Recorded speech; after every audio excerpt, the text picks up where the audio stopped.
आज मैं कुछ महत्वपूर्ण परिवर्तनीय धातु रूप बताने जा रहा हूँ जो बोर्ड एग्ज़ाम के लिए काफ़ी इम्पोर्टेंट हैं।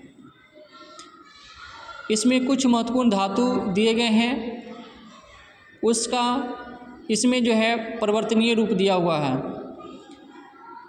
परिवर्तनीय धातु रूप, कुछ धातु विभिन्न लकारों के प्रयोग में अपने अपने मूल रूप को परिवर्तित कर लेते हैं, परंतु लिट लकार में इनका प्रयोग मूल रूप में ही होता है। यानी कि कहने का मतलब यह हुआ कि यह मूल धातु है, इस मूल धातु का प्रयोग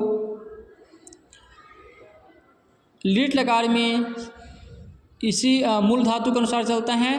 बाकी जो लकार हैं, लट लकार, लंग लकार, लोट लकार और विधिलिंग लकार, इसका परिवर्तनीय रूप बदला हुआ रूप पर चलता है। इसमें कुछ महत्वपूर्ण इसमें धातु रूप दिए गए हैं जो बोर्ड एग्जाम के लिए इम्पोर्टेंट हैं। पहला है पा। पा का अर्थ होता है पीना। इसका परिवर्तित रूप होता है पीब। लट लकार में परिवर्तित रूप यानी कि बदला हुआ रूप पर चलता है, तो लट लकार के प्रथम पुरुष एक वचन में होता है पिबती। और इसका जो है पा का लिट लकार में इसका मूल धातु पर चलता है, तो मूल धातु हो गया पा, तो लिट लकार के प्रथम पुरुष एक वचन में इसका रूप होगा पास्यति, क्योंकि यह मूल धातु पर चलता है। उसके बाद अगला जो धातु है वह है आस्था। इसका जो है अर्थ होता है ठहरना। इसका बदला हुआ रूप होता है यानी कि परिवर्तित रूप होता है तिष्ठ। अब जो है लट लकार में इसका बदला हुआ रूप तिष्ठ पर चलेगा। और उसके बाद जो है आस्था जो है यह मूल धातु यानी कि लिट लकार में चलेगा। उसके बाद है दृश्य। इसका अर्थ होता है देखना। इसका बदला हुआ रूप परिवर्तित रूप पस होता है। लिट लकार में मूल धातु पर चलता है और लट लकार में इसका परिवर्तित रूप यानी कि पस से है तो पश्यति हुआ है।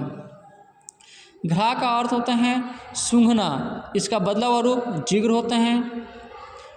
अब ये जो है बाकी सभी लकार में जिग्र पर चलेगा, लेकिन लिट लकार जो है यह लिट लकार यह इसका मूल धातु यानी कि घ्रा है तो घ्रा सती हुआ है।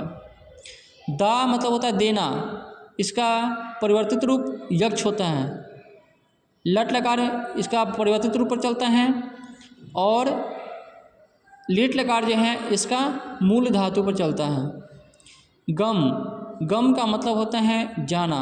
इसका बदला हुआ रूप गच होता है। लट लकार बदला हुआ रूप पर चलता है और लिट लकार जो है यह लिट लकार मूल रूप पर चलता है, तो यह हो गया गमिष्यति। अस्मरी। अस्मरी मतलब होता है स्मरण करना, याद करना। इसका परिवर्तित रूप अस्मर होता है और लट लकार और लिट लकार दोनों इसका बदला हुआ रूप पर ही चलता है। ह्री मतलब होता है हारना, हरना या चुराना। इसका परिवर्तित रूप हर होता है। इसमें भी लट लकार और लिट लकार पर दोनों समान में ही चलता है, परिवर्तित रूप पर ही चलता है, बदला हुआ रूप पर ही चलता है। त्रि मतलब होता है तैरना। इसका बदला हुआ रूप तर होता है। ये भी दोनों लकार में यानी कि सभी लकार में बदला रूप पर ही चलता है। उसके बाद अगला है भू। ये काफ़ी इम्पोर्टेंट है। भू का बदला हुआ रूप भव होता है। इसका जो है भी सभी लकार पर क्या होता है भव पर ही चलता है, जिसमें भवती है या भविष्यति है।